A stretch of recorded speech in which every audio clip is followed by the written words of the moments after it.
നമ്മളപ്പോൾ എന്താ പറഞ്ഞോണ്ടിരുന്നത്? സിസ്റ്റർമാർ. അതെ,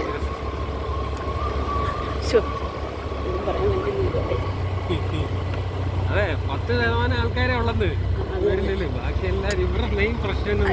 എടാ ഇത് എനിക്ക് മനസ്സിലായി. ഇപ്പൊ കുറച്ച് പേര് ഇതിനോട് ഭയങ്കര സ്നേഹം മൂത്ത്, അല്ലെങ്കിൽ ചെറുപ്പം തൊട്ടേ ഇതിനോടുള്ളൊരു ഈ കന്യാസ്ത്രീമാർ അല്ലെങ്കിൽ ഒരു ഈ ദൈവത്തിന്റെ ദാസി എന്നുള്ളൊരു ഇത് മനസ്സിൽ ഇങ്ങനെ കൊണ്ടു നടന്നു വരുന്ന ആൾക്കാരുണ്ട്. അത് ഇപ്പൊ ഒരു 100 പേരെ എടുത്താൽ അതിൽ 10 പേരെ അങ്ങനെ കാണത്തുള്ളൂ. ബാക്കിയുള്ള ആൾക്കാർ ഈ 10ാം ക്ലാസ് കഴിയുമ്പോഴത്തേനും ഉണ്ടല്ലോ, ഇല്ലേ പെൺകുട്ടികൾക്കൊരു +1 +2 പഠിക്കാൻ വേണ്ടിയിട്ടൊരു എളുപ്പമാർഗ്ഗം സ്വീകരിക്കുന്ന ആൾക്കാരുണ്ട്.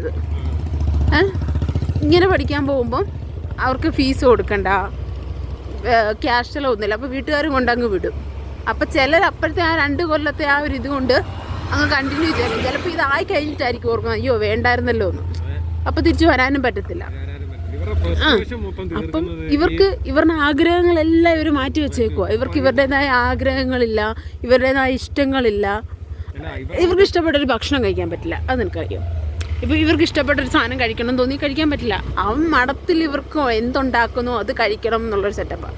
അങ്ങനെ ഉണ്ടായി ഇവരുടെ ഫ്രസ്ട്രേഷനും കാര്യങ്ങളും മൊത്തം ഇവർ തീർക്കുന്നത് ഇങ്ങനെ ഈ അനാഥാലയങ്ങൾ നടത്തുന്ന സ്ഥലങ്ങളിൽ പാവപ്പെട്ട കുട്ടികളെ പഠിപ്പിക്കുന്നത്, സ്കൂളിൽ ടീച്ചേഴ്സായിട്ട് പോകുന്നവരുണ്ടെങ്കിൽ ആ സ്കൂളിലെ പിള്ളേരോട്, അല്ലെങ്കിൽ സ്കൂളിൽ സിസ്റ്റേഴ്സ് പഠിപ്പിക്കുന്ന പിള്ളേരോട് ചോദിച്ചറിയാം.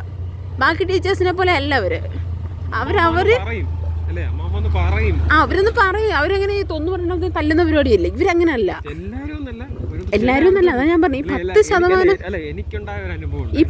ഞാൻ പറയട്ടെ, ഈ 10% മാറ്റി നിർത്തിയേക്കാം. ഇപ്പം ഞാൻ ഹോസ്റ്റലിൽ നിന്ന് പഠിച്ചതാ. എന്നെ പോലെ തന്നെ ഹോസ്റ്റലിൽ ഇങ്ങനെ പാവപ്പെട്ട പിള്ളേരെ നിർത്തി പഠിച്ച ഏത് കുട്ടിയോട് ചോദിച്ചാലും അവർ ഇതേ അനുഭവം പറയുള്ളൂ. കാരണം നമ്മളോടൊരു ഞങ്ങൾക്കൊന്നും കിട്ടിയില്ല. ഞാൻ പശുവിനെ കറന്നിട്ടുണ്ട്, പശുവിനെ കുളിപ്പിച്ച് പാല് കൊണ്ട് സൊസൈറ്റി കൊടുത്തിട്ടുണ്ട്, പുല്ല് എത്തിയിട്ടുണ്ട്. ഇത്രയൊക്കെ ചെയ്തിട്ട് ഞാൻ സ്കൂളിൽ പോയിട്ടുണ്ട് രാവിലെ, അത് 7ാം ക്ലാസ്സിൽ പഠിപ്പിക്കുമ്പോൾ. അത് തിരിച്ചു വന്നിട്ട് ഇവരുടെ മടം പറമ്പിൽ ഞാൻ റബ്ബർ വെട്ടി, ഞാൻ മാത്രമല്ല അവിടെയുള്ള പിള്ളേർ അങ്ങനെ തന്നെയാണ്. റബ്ബർ വെട്ടി അതിൻ്റെ ഷീറ്റ് എടുക്കാൻ പോകും. തോട്ടത്തിൽ കപ്പയുണ്ട്, കപ്പ പറിക്കാൻ പോകും, കപ്പയ്ക്ക് കാട് പറിക്കാൻ പോകും. അത് 6ാം ക്ലാസ് 7ാം ക്ലാസ് പഠിക്കുന്ന പിള്ളേർ മുതൽ ഇതുങ്ങളെല്ലാം ചെയ്യുന്നതാണ്. എനിക്കുണ്ടായൊരു ചെറിയ അനുഭവം. അന്ന് എനിക്ക് ഇവരെ മനസ്സിലായ സംഭവം സാധാരണ ടീച്ചർമാർ നമുക്ക് എന്തെങ്കിലും ഒരു തെറ്റ് ചോദ്യം ചോദിച്ചൊരു തെറ്റ് പറ്റിയാൽ നമ്മൾ വീണ്ടും ചോദിക്കും, അല്ലെങ്കിൽ ജസ്റ്റ് ഒരു അടിയായിരിക്കും. ഇവർ ആ ഒരു ചോദ്യത്തിന് തെറ്റാണെങ്കിൽ ആ ഉത്തരം അടിച്ചോണ്ടേയിരിക്കും. അത് അടിക്കുന്ന രീതിക്ക് അറിയും. കാരണം വെച്ചാൽ ചിലപ്പം എനിക്ക് തോന്നിയ സംഭവം വെച്ചാൽ മറ്റേ ടീച്ചർമാരെ സംബന്ധിച്ച് അവർക്ക് പിള്ളേരുടെ ഒരു വേദനയും, കാരണം അവർക്ക് മക്കളുണ്ടാ, അവർക്ക് അമ്മ എന്നുള്ളൊരു ഫീലിങ്സ് ഉണ്ട്, അവർക്ക് മക്കളുണ്ട്, കുടുംബമുണ്ട്, ഹസ്ബൻഡുണ്ട്.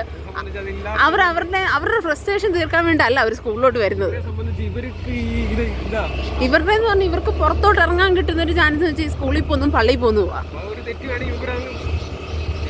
അവരുടെ ഉള്ളിലുള്ള സകലതും അവർ അങ്ങനെ അങ്ങ് തീർക്കുന്ന ആൾക്കാരാ. നീ കണ്ടുണ്ടോ പെൺകുട്ടികൾ നിൽക്കുന്ന ഹോസ്റ്റലില് കണ്ണെഴുതാൻ പാടില്ല, പൊട്ട് തൊടാൻ പാടില്ല. നീ ഒന്ന് ആലോചിച്ച് നോക്കിയേ. അവർ കൊണ്ടുവരുന്ന നിയമങ്ങളാ. അവരെന്ത് പറയുന്നത്? പെൺകുട്ടികൾ നല്ല രീതിയിൽ പോയത്, കണ്ണെഴുതിയാണ്ടിരുന്നാലും പൊട്ട് തൊടാണ്ടിരുന്നാലും പെൺപിള്ളേർ നന്നാവുമോ? നീ എന്ന് പറഞ്ഞേ. ഇവർക്കതൊന്നും പറ്റുന്നില്ല, അപ്പം ബാക്കിയുള്ളവർ ഇത് ചെയ്യണ്ട. അതാണ് അവരുടെ മെൻറ്റാലിറ്റി. അതായത് നല്ല രീതിയിൽ ജീൻസും ടോപ്പും ഡ്രസ്സ് ഇടാൻ പറ്റത്തില്ല, അപ്പോൾ പറഞ്ഞ് ശരീരം കാണുന്നതുകൊണ്ടാണ്. അപ്പോൾ ഈ നാട്ടിലുള്ള ബാക്കി പിള്ളേരൊന്നും ഇടുന്നില്ലേ? വീടുകളിൽ നിന്ന് വന്ന് പഠിക്കുന്ന പിള്ളേർ പള്ളിയിൽ പോകുമ്പോൾ ഇടുന്നില്ലേ? ഞങ്ങൾക്ക് ഞങ്ങളുടെ പള്ളിയിലെ അച്ഛന്മാരോട് സംസാരിക്കാൻ പറ്റത്തില്ല. അവിടുത്തെ ഒരു കൊച്ചിന് ഒരു പ്രായം കുറഞ്ഞ അച്ഛനോട് ഞങ്ങൾ സംസാരിക്കുകയും കമ്പനി അടിക്കുകയോ ചെയ്താൽ അവരതിനെ കുറ്റം പറയും, അവരവരെ വേറെ രീതിയിൽ വ്യാഖ്യാനിക്കും. എനിക്ക് അനുഭവമുണ്ട്. ഞാൻ നിന്ന ഹോസ്റ്റലില്ലേ, അവിടെ ഒരു കൊച്ചനുണ്ടായിരുന്നു. ആളെ കാണാനൊക്കെ ഇച്ചിരി മിടുക്കനാണ്. അച്ഛനിച്ചിരി എല്ലാവരുമായിട്ട് നല്ല ഫ്രണ്ട്ലിയാണ്. പിള്ളേരും പള്ളിയിലെ യൂത്ത് ഫെസ്റ്റിവലിലും യുവജനോത്സവം എല്ലാവരുമായിട്ട് നല്ല അത്യാവശ്യം പുള്ളി നല്ല രീതിയിൽ ആൺപിള്ളേരും എല്ലാവരുമായിട്ടും പുള്ളി നല്ല ഫ്രണ്ട്ലിയാണ്. അപ്പം അച്ഛന് ഞങ്ങൾ ഇങ്ങനത്തെ സ്ഥാപനത്തിൽ പാവപ്പെട്ട പിള്ളേരെ വീട്ടുകാർ നോക്കാൻ വയ്യാത്തതുകൊണ്ട് നിർത്തിയേക്കുന്നതാണല്ലോ. അപ്പം അതിൻ്റെ ഒരു സ്നേഹവും ഇത് കരുതലും ഞങ്ങൾ ആ ഹോസ്റ്റലിൽ നിൽക്കുന്ന പിള്ളേരുടെ അടുത്തെല്ലാം ഉണ്ട്. ബാല്യഭവനാണ്, ഹോസ്റ്റലൊന്നും പറയാൻ പറ്റുന്നില്ല. അതായത് ഈ പണ്ട് അനാഥ പിള്ളേരില്ലേ, അങ്ങനത്തെ പിള്ളേരെ ഇവിടെ നിന്നൊക്കെ വഴി നിൽക്കുന്ന പിള്ളേരെയൊക്കെ പിടിച്ചു കൊണ്ടുവന്ന് വളർത്തിക്കൊണ്ടിരുന്ന സ്ഥാപനം പിന്നീട് അങ്ങനത്തെ പിള്ളേരെ കിട്ടാതായപ്പോൾ ഈ വീട്ടിൽ ദാരിദ്ര്യമുള്ള വീടുകളിൽ പിള്ളേരെ പഠിപ്പിക്കാൻ ബുദ്ധിമുട്ടുന്നവരില്ലേ, അങ്ങനെ അവിടുന്ന് പിള്ളേരെ കൊണ്ടു നിർത്തുന്ന സ്ഥാപനമാക്കിയത്. അങ്ങനെയാണ് ഞാനവിടെ പോകുന്നത്. കൊച്ചും ഉണ്ടായിരുന്നു. അപ്പോൾ അവരങ്ങനെ. അപ്പം ഞാൻ അവിടെ ഒരു 10ാം ക്ലാസ്, ഒരു 9ാം ക്ലാസ് 10ാം ക്ലാസ് ഒക്കെ കഴിഞ്ഞ് കഴിഞ്ഞപ്പോഴത്തേനും ഞങ്ങൾ കുറച്ച് ഏജ്ഡ് ആയിട്ടുള്ള പിള്ളേരാണല്ലോ. ഒരു 10 +1 +2 എന്നൊക്കെ പറയുമ്പോൾ കുറച്ചും കൂടെ എന്താ പറയുക, ഒരു ഇതുള്ള കുട്ടികളാണ്. അപ്പോൾ ഞങ്ങൾ ഈ അച്ഛന്മാരോടും ഈ അച്ഛനോടും മിണ്ടിക്കഴിഞ്ഞാൽ സിസ്റ്റേഴ്സിനല്ല, ഓരോ സിസ്റ്റർ ഉണ്ടായിരുന്നു. പുള്ളിക്കാരത്തി കഴിഞ്ഞ് ഭയങ്കര ബുദ്ധിമുട്ട്. എന്തൊക്കെ പറഞ്ഞിട്ടുണ്ടെന്ന് അറിയാമോ ആ അച്ഛനെ പറ്റി? ഞാൻ 9ലും 10ലും പഠിക്കുന്ന പിള്ളേരോട് ആ പള്ളിയിൽ കുർബാന ചൊല്ലുന്ന ആ അച്ഛൻ്റെ ഇന്ന് രാവിലെ പോയി നാക്ക് നീട്ടി കുർബാന സ്വീകരിക്കുന്നത്. എന്നിട്ട് ആ നാക്കുകൊണ്ടാണ് ഇത് പറയുന്നത്. എന്നിട്ട് ദൈവത്തിൻ്റെ ദാസീന്ന് പേരും. അതുകൊണ്ട് എല്ലാ സിസ്റ്റർമാരെ അല്ല, വേറൊരു സിസ്റ്റർ ഉണ്ടായിരുന്നു ഞങ്ങൾക്ക് അവിടെ. അതല്ലടാ, വേറൊരു സിസ്റ്റർ ഉണ്ടായിരുന്നു ഞങ്ങൾക്ക് അവിടെ. അതിനെയൊക്കെ ഉണ്ടല്ലോ പൂട്ട് പൂജിക്കണം, അതുപോലെ പാവം. ഞങ്ങൾക്ക് ഒരു നേരം അതിനൊരു ഓപ്പറേഷൻ കഴിഞ്ഞു, യൂട്രസിൻ്റെ ഒരു ചെറിയൊരു ഓപ്പറേഷൻ കഴിഞ്ഞത് ഓപ്പറേഷനായിട്ട് കിടക്കുക. അപ്പം മടത്തില്ല അതിനെ കിടത്തേക്ക്, ഞങ്ങളുടെ അടുത്തോട്ട് വരത്തില്ല. ഞങ്ങൾക്ക് ഓപ്പറേഷൻ കഴിഞ്ഞുകൊണ്ട് എല്ലാ ദിവസവും രാവിലെ വന്ന് നിന്ന് അവിടുത്തെ ജനലിൽ കൂടെ വന്ന് ഞങ്ങളോട് ചോദിക്കും, നിങ്ങൾ എന്നാ കഴിച്ചില്ലേ? പുള്ളിക്കാരിക്ക് സങ്കടം. എല്ലാ ദിവസം രാവിലെ നിൽക്കൂടെ ജനലിൻ്റെ അവിടെ ഞങ്ങളെ നോക്കി, എൻ്റെ പിള്ളേരെന്തേലും ചോദിച്ചു. അതുപോലെ പാവം. അത് ഞങ്ങൾ പിള്ളേരെന്ന് വെച്ചാൽ അതിൻ്റെ ജീവനാണ്. ഭയങ്കര കാര്യമാണ് ഞങ്ങൾ പിള്ളേർ. ഞങ്ങൾക്ക് എന്തെങ്കിലും വന്നു കഴിഞ്ഞാൽ, അല്ലെങ്കിൽ പിള്ളേർക്ക് അസുഖം വന്നു കഴിഞ്ഞാൽ പുള്ളിക്കാരത്തിക്ക്, ഇപ്പോൾ എനിക്ക് എന്തെങ്കിലും അസുഖം വന്നാൽ എൻ്റെ അമ്മ ടെൻഷൻ അടിക്കുകയല്ലേ, അതുപോലെ പുള്ളിക്കാരത്തി. കാരണം അതൊക്കെ ഈ ഒരു ഇതിനോട് ഭയങ്കര ഇതായിട്ട് വന്നേക്കുന്ന ആൾക്കാരാണ്. ഇതുമായിട്ട് ഭയങ്കര എന്താ പറയുക, കമ്മിറ്റഡ് ആയിട്ട് ഈ ഒരു അവരുടെ ഇതൊരു ജോലിയായിട്ടല്ല അവർ ചെയ്യുന്നത്, പ്രൊഫഷണലായിട്ടല്ല അവർ കരുതുന്നത്. അത് ഇവർക്ക് ത്യജിക്കുന്നതിനോ ജീവിതം ഇങ്ങനെ സേവിക്കാൻ വേണ്ടിയിട്ടുള്ളതെന്ന് അവർ ഓർമ്മ വെച്ച കാലത്ത് അവരങ്ങനെ ശീലിച്ച ആൾക്കാരാണ്. അതുപോലെ. പക്ഷെ അതിനേക്കാൾ നേരെ ഓപ്പോസിറ്റാണ് ഇപ്പോൾ ഞാൻ പറഞ്ഞ പുള്ളി സിസ്റ്റർ. അപ്പോൾ വേറൊരു സിസ്റ്ററുണ്ട്, അത് ഞാൻ കേട്ടറിഞ്ഞൊരു കഥയാണ്, എനിക്കറിയില്ല. ഒരു വൃദ്ധസദനം ഞങ്ങളുടെ അവിടെയുള്ള കുറച്ച് അമ്മച്ചിമാരെയൊക്കെ നിർത്തുന്ന സ്ഥലമാണ്. അപ്പോൾ അവിടെ ഒരു അമ്മച്ചി ഉണ്ടായിരുന്നു. അത് വേറെ ഏതോ നാട്ടിൽ നിന്ന് വന്നൊരു അമ്മച്ചിയാണ്, മലയാളിയല്ല. അത് നമ്മൾ കണ്ട മറ്റേ ഹയാക്കിൻ്റെ നമ്മൾ പറഞ്ഞില്ലേ, ഹയാക്കിൻ്റെ ഞാൻ മറ്റേ വീഡിയോ കാണിച്ചില്ലേ, അത് ആ അമ്മച്ചി എന്ന് പറഞ്ഞാൽ അത് ഏത് ഭാഷയാണ് സംസാരിക്കുന്നതെന്ന് ആർക്കും അറിയത്തില്ല. അത് മരിക്കുന്നോടും വരെ ആർക്കും അറിയത്തില്ലായിരുന്നു അത് ഏത് ലാംഗ്വേജാണ് പറഞ്ഞുകൊണ്ടിരുന്നത്. എപ്പോഴും അതിൻ്റെ ഒരു ടവലും ഒരു പാണ്ടക്കെട്ടും കാണും തോളത്ത്. ആര് വന്നാലും പോയി ചിരിച്ച് കയ്യെ കയറി പിടിച്ച് ഏതാണ്ടൊക്കെ പറയും. ഞങ്ങളൊക്കെ അവിടെ ചിലപ്പോൾ ഭയങ്കര കാര്യമാണ് പുള്ളിക്കാരത്തിക്ക്. അപ്പോൾ ഒരു തവണ പെട്ടെന്ന് ദിവസം ഞങ്ങൾ പുള്ളിക്കാരത്തി അവിടെ ഇല്ല, ചോദിച്ചു പറഞ്ഞു മരിച്ചു പോയെന്ന് പറഞ്ഞു. പ്രായമായതല്ലേ, അപ്പം അങ്ങനെ വിചാരിച്ചു. പക്ഷെ പിന്നീടാണ് അറിഞ്ഞത് ഇത് കിടപ്പിലായിരുന്നു.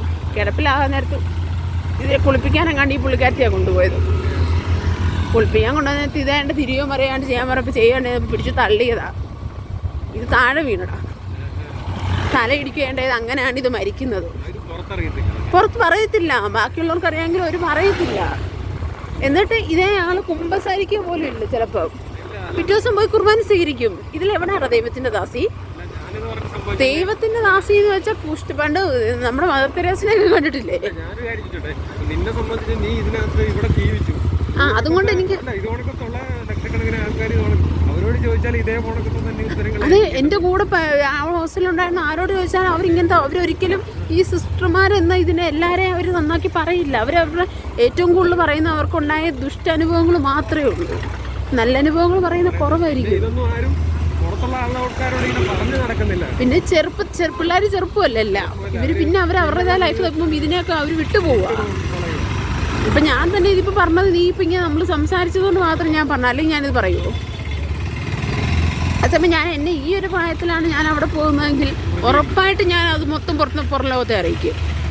അതിനെന്ത് വിലയും ഞാൻ കൊടുക്കും. ഇതേ ഫ്രൂട്ട്സ് കട എന്നിട്ട് ഇതോട് തപ്പിപ്പോന്നും ഇത് കണ്ടില്ല. അതാ പറഞ്ഞത്, നമ്മൾ വിചാരിക്കുന്നത് പോലെ അല്ല ഈ കന്യാസ്ത്രീമാർ. അച്ഛന്മാരെ പറ്റി എനിക്ക് അത്ര ഡീറ്റെയിൽ ആണ്, എന്നാൽ അവരിലും ഉണ്ട് കേട്ടോ മോശപ്പെട്ട ആൾക്കാർ ഒരുപാട് പേരുണ്ട്. നമ്മൾ ഏറ്റവും കൂടുതൽ നല്ല എന്ന് കരുതുന്ന ആൾക്കാരായിരിക്കും ആ കൂട്ടത്തിൽ. ഞാൻ ഇപ്പോൾ പറഞ്ഞില്ലേ, ഒരു അച്ഛൻ്റെ കാര്യം പറഞ്ഞില്ലേ, ആ പുള്ളിയിൽ ഞങ്ങളുടെ സിസ്റ്റർമാരൊക്കെ പറയാൻ അച്ഛൻ അങ്ങനെയാണ് ഇങ്ങനെയാണെന്നൊക്കെ. പക്ഷെ ആ പുള്ളി ദൈവത്തോട് അടുത്ത പോലെ വേറെ ആ പള്ളി വന്ന് ഒരു കൊച്ചന്മാർ ഈ പറയുന്ന കന്യാസ്ത്രീമാർ പോലും അടുത്തിട്ടില്ല. മനസ്സിലായില്ലേ? പുള്ളി ദൈവം ഈ അച്ഛൻ എന്ന് പറഞ്ഞാൽ പുള്ളി അത് അതിൻ്റെതായ പവിത്രത അങ്ങനെ കാത്തു സൂക്ഷിക്കുന്ന ഒരു അച്ഛനാണ്. കണ്ട ചെറുപ്പമാണ്, ആളെ കാണാൻ മിടുക്കനാണ്. അതിൻ്റെ ഒരു ഇത് വെച്ചാണ് ഇവർ ഈ സിസ്റ്റർമാർ ഈ പറഞ്ഞുകൊണ്ട് നടന്നത്. പക്ഷെ ഇവർ നല്ലവനാന്ന് പറഞ്ഞിരുന്ന അച്ഛൻ്റെ ഭാഗത്തു നിന്നാണ് അവസാനം ഞങ്ങൾക്ക് അവിടെ ഉള്ളൊരു കുട്ടിക്ക് മോശം അനുഭവം ഉണ്ടായത്. അന്നും പക്ഷേ ഈ കാര്യം ഞങ്ങൾ ഈ സിസ്റ്ററിനോട് പറഞ്ഞപ്പോൾ ഈ സിസ്റ്റർ പറഞ്ഞ എന്നാന്നറിയാമോ, മറ്റേ അച്ഛനായിരുന്നു ഇതിൽ കൂടുതൽ കാണാമായിരുന്നെന്ന്. മനസ്സിലായില്ല? അപ്പോഴും മറ്റേ ഈ ചെയ്ത പുള്ളിനെ ന്യായീകരിക്കുക. അതാണ് ഇവരുടെ മെൻറ്റാലിറ്റി. അതാണ് ഈ ചെയ്തെന്ന് തെളിവോടുകൂടി ഞങ്ങൾ പോയി പറഞ്ഞപ്പോഴും ഇവർ പറയുന്ന ആ പുള്ളി ചെയ്ത് തെറ്റാന്ന് ഇവർ അപ്പോഴും പറയുന്നില്ല. അപ്പോഴും പറയുന്നത് മറ്റേ അച്ഛനായിരുന്നെങ്കിൽ ഇതിൽ കൂടുതൽ ചിലപ്പം സംഭവിച്ചത്. അങ്ങനെയൊക്കെ പറയുന്ന ആൾക്കാരാടാ. നമുക്ക് ചില സമയത്ത് ഇവരുടെ രീതികൾ ഇവരുടെ കാര്യങ്ങളൊക്കെ ആയിട്ടാണല്ലോ ഒരു രീതിയിൽ നമുക്ക് അഡ്ജസ്റ്റ് ചെയ്യാൻ പറ്റത്തില്ല. പിന്നെ അന്നത്തെ സമയത്ത് നമുക്ക് ഉള്ളിലൊരു ഒരുതരം പേടിയാണ്. പിള്ളേരല്ല ഒന്നും അറിയില്ലല്ലോ, ഇതൊക്കെ പറഞ്ഞ് എന്താകും എങ്ങനെയാവും എന്നുള്ളൊരു പേടിയാണ്. പക്ഷെ ഇപ്പോഴത്തെ സാഹചര്യത്തിലാണ് ഞാൻ പ്രതികരിക്കുന്നത്. നല്ല രീതിയിൽ ഞാൻ പ്രതികരിക്കും. അന്ന് നമുക്ക് അറിയത്തില്ല. പക്ഷെ ഇപ്പം ഞാൻ പുറത്തോട്ടിറങ്ങി പുറത്തുള്ള ആൾക്കാരെ കണ്ടു. നമ്മുടെ ഈ സമൂഹത്തിൽ എങ്ങനെ ജീവിക്കും എന്നുള്ള കാര്യം ഞാൻ കുറച്ചും കൂടെ പഠിച്ചു. എങ്ങനെ ആൾക്കാരുടെ അടുത്ത് കൺട്രോൾ ചെയ്ത് നിൽക്കണം, ഏതൊക്കെ രീതിയിലുള്ള ആൾക്കാരെ നമുക്ക് കൺട്രോൾ ചെയ്യാൻ പറ്റുമെന്നൊക്കെ ഞാൻ പഠിച്ചു. അപ്പോൾ ഇപ്പോഴത്തെ സാഹചര്യത്തിലാണ് ഞാൻ അവിടെ പോകുന്നെങ്കിൽ ഉണ്ടല്ലോ, ഞാൻ നല്ല രീതിയിൽ അവരുടെ അടുത്ത് എതിർക്കും. അവർ ചെയ്യുന്നതെല്ലാം എതിർക്കും ഞാൻ. കാരണം അവരെല്ലാം അതുപോലെ ചെയ്യുന്നത്. പിള്ളേരോട് ഹോസ്റ്റലെന്ന് പറയുമ്പോൾ നമുക്കൊരു അച്ചടക്കവും അടക്കവും ഇതൊക്കെ ഉണ്ട്, സമ്മതിച്ചു. പക്ഷേ ഒരാൾ എപ്പോൾ കുളിക്കണം, എപ്പോൾ തുണി അലക്കണം, എപ്പോൾ സംസാരിക്കണം, എപ്പോൾ പഠിക്കണം, എപ്പോൾ ഭക്ഷണം കഴിക്കണം, എല്ലാത്തിനും ടൈം ടേബിളാണ്. രാവിലെ എഴുന്നേൽക്കുമ്പോൾ മുതൽ വൈകിട്ട് കിടന്ന് ഉറങ്ങുന്ന ടൈമിങ് വരെ ഒരു ടൈം ടേബിളിലാണ് പോയിക്കൊണ്ടിരിക്കുന്നത്. അങ്ങനെയുള്ള ഇവരുടെയൊക്കെ വിചാരം അങ്ങനെ ഏതാണ്ട് കാണിച്ച പിള്ളേർ ഭയങ്കര ചീത്തയായി പോകുന്നത്. പക്ഷെ ഇവരുടെ വെറും തെറ്റിദ്ധാരണയാണ് അത്. അങ്ങനെ കാണിക്കുന്ന പിള്ളേർ ഇതിന്ന് പുറത്തിറങ്ങി കഴിയുമ്പോൾ ഉണ്ടല്ലോ, അവർ ഭയങ്കര ഫ്രീഡം കിട്ടിയ പോലെയാണ്. അവർ ചെന്ന് ചാടാവുന്ന കുഴിയിലൊക്കെ പോയി ചാടും. ഈ ഹോസ്റ്റലിൽ നിൽക്കുന്ന പിള്ളേരെ ശ്രദ്ധിച്ചാൽ മതി. കൂടുതലും പോയി ഈ അബദ്ധങ്ങൾ കാണിച്ചു കൂടുന്നതിൽ കൂടുതൽ ഇങ്ങനെ എവിടെയെങ്കിലൊക്കെ നിന്ന് പഠിച്ച പിള്ളേരായിരിക്കും കൂടുതലും. 80% അങ്ങനെ തന്നെ ആയിരിക്കും. കുറച്ച് ആൾക്കാരൊക്കെ പോയി രക്ഷപ്പെട്ടാലേ ഉള്ളൂ. മനസ്സിലായില്ലേ? ഈ വീട്ടിലെ പ്രാരാബ്ദം കൊണ്ടാണ് ഇങ്ങനെ കൊണ്ട് വിടുന്നത്, സമ്മതിച്ചു. പക്ഷേ ഈ പ്രാരാബ്ദം ഒരു പ്രായം കഴിയുമ്പോൾ വീണ്ടും ഇവർ ഈ പ്രാരാബ്ദത്തിലോട്ട് തന്നെയല്ലേ പോകുന്നത്. ഒരു പ്രായപരിധി വരെയല്ലേ, ഒരു +2 വരെയല്ലേ ഇവരെ നിർത്തുള്ളൂ.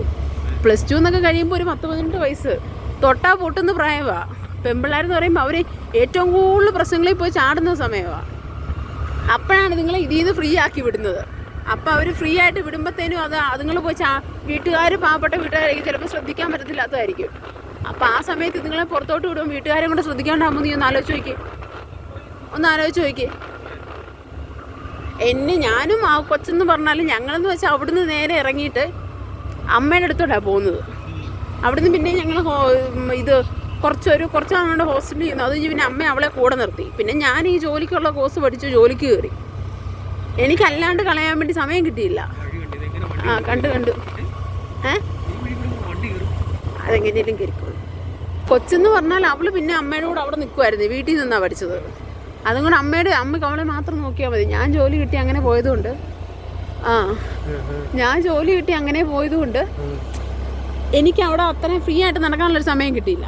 പെട്ടെന്ന് 1 കൊല്ലം കൊണ്ട് ഞാനൊരു കോഴ്സ് പഠിച്ചു. അത് ഞാൻ ജോലിയായി. എനിക്ക് ഒത്തിരി ഫ്രീഡം കിട്ടിയിട്ടില്ല. ജോലി കിട്ടിയെന്ന് പറഞ്ഞാലും എനിക്ക് അവിടെ ഒരു കൺട്രോൾ ഉണ്ടായിരുന്നു.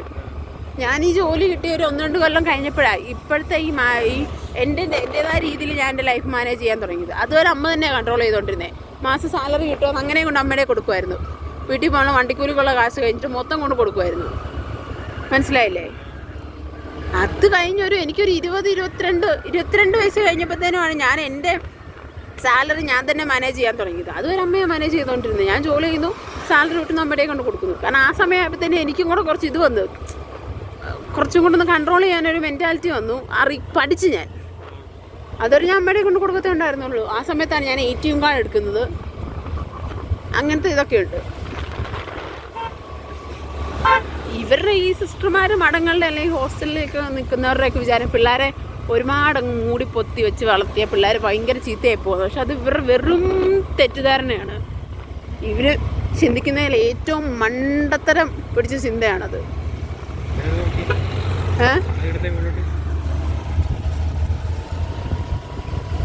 കൊള്ളാല്ലേ?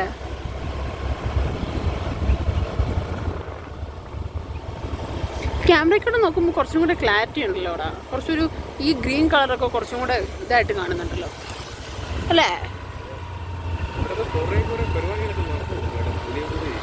എന്തൊക്കെയോ ഇവിടെ സ്റ്റാർട്ട് ചെയ്യുന്നുണ്ട്. റിസോർട്ടുകളും ഹോട്ടലുകളും ഹോം സ്റ്റേകളൊക്കെ തുടങ്ങുന്നുണ്ട്. പക്ഷെ ബേസിക് ആയിട്ടുള്ള സാധനങ്ങളൊന്നും ഇവിടെ ഇല്ല. ഒരു പെട്രോൾ പമ്പില്ല. ഒരു ടൂറിസ്റ്റ് ഏരിയയിൽ മസ്റ്റായിട്ടും വേണ്ട ഒരു സാധനമാണ് അത് ഇവിടെ ഇല്ല.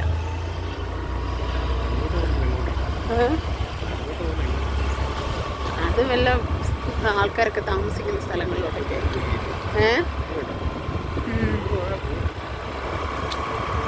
ഇങ്ങനെയുള്ള സ്ഥലങ്ങളിലൊക്കെ അവരൊന്നും ഉണ്ടാക്കി വെക്കുമ്പോൾ അതിൻ്റെതായ എല്ലാം ഇത് നോക്കിയിട്ടല്ലേ ഇട വെക്കുള്ളൂ. ഇങ്ങനെ ടൂറിസ്റ്റ് പ്ലേസിലൊക്കെ ഇങ്ങനെ എന്തെങ്കിലുമൊക്കെ ഉണ്ടാക്കുമ്പോൾ ഗവൺമെൻറ്റിൽ നിന്ന് അതുപോലെ അപ്രൂവൽ മേടിക്കണവർ. ഇങ്ങനെയുള്ള സ്ഥലങ്ങളിലൊക്കെ ഇങ്ങനെ ഇത് കൊടുക്കുമെന്ന് എനിക്ക് തോന്നുന്നില്ല. ചുമ്മാ അപ്രൂവൽ കൊടുക്കുമെന്ന് തോന്നുന്നില്ല. ഈ തേയിലത്തോട്ടം കൊള്ളല്ലേ?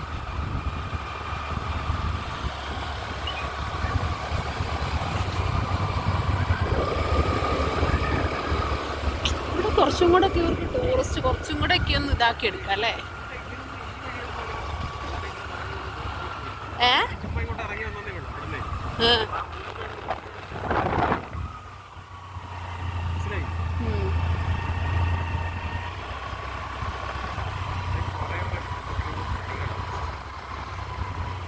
ഇവിടെ ഏതാണ്ടൊക്കെ ചെയ്യാൻ തുടങ്ങിയിട്ട് പകുതിക്ക് വെച്ചൊക്കെ നിർത്തി വെച്ചേക്കുക. അതിൻ്റെതായ ഒരു അഭംഗി ഇവിടെ എല്ലായിടത്തും ഉണ്ട്. ചിലതൊക്കെ പകുതിക്ക് പല കാര്യങ്ങളും ഇവിടെ തുടങ്ങിയിട്ട് പകുതിക്ക് വെച്ച് സ്റ്റോപ്പായിപ്പോയി. പിന്നെ അത് അങ്ങനെ വിട്ടേക്കുക.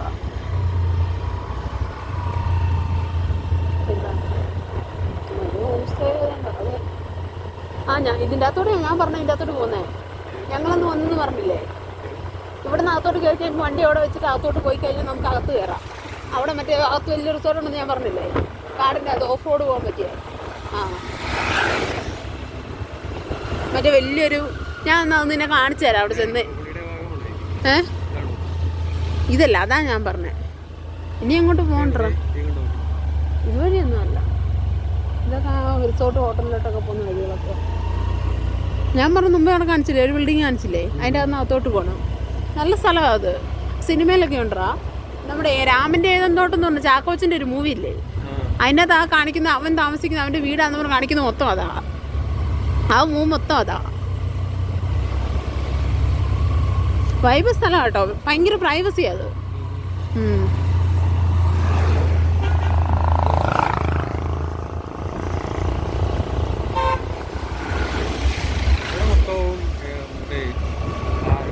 തേയിലത്തോട്ടം ഇതൊക്കെ കൊളുന്ത് എടുത്തിട്ട് നിൽക്കുന്ന സമയം ഉണ്ടാവും. ഒരു സന്ധ്യ ആയി കഴിഞ്ഞാൽ അവിടെ മൊത്തം ഒരു തണുപ്പ് വരും അല്ലേ? വെയിലാണെങ്കിലും മഴയാണെങ്കിലും ഒരു തണുപ്പ് വരും. ഇവിടെയൊക്കെ മഴ പെയ്തടാ. കണ്ടോ? എവിടെയൊക്കെ മഴ പെയ്തിട്ട് കിടക്കുന്നതാ. കണ്ടോ?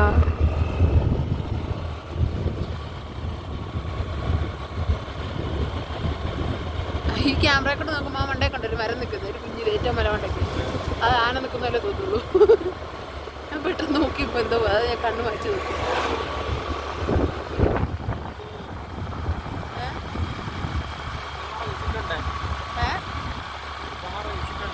അവര് വിളിച്ചിട്ടുണ്ടെങ്കിൽ നമ്മളിപ്പോ നമ്മള് ക്യാമറയായിട്ട് വീഡിയോ എടുക്കുന്നതിന് അവരെന്നെ കാണിക്കാനാ.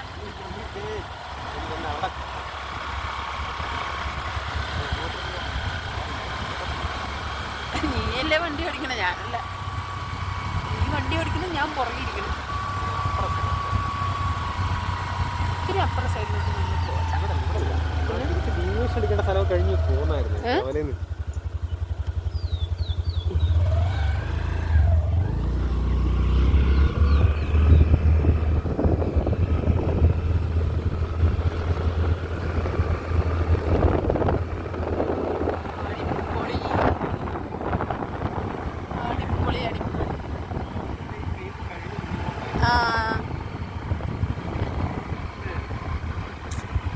വൈബ് സ്ഥലമാണ് കേട്ടോ. ഇങ്ങനെ കറങ്ങി നടക്കാം.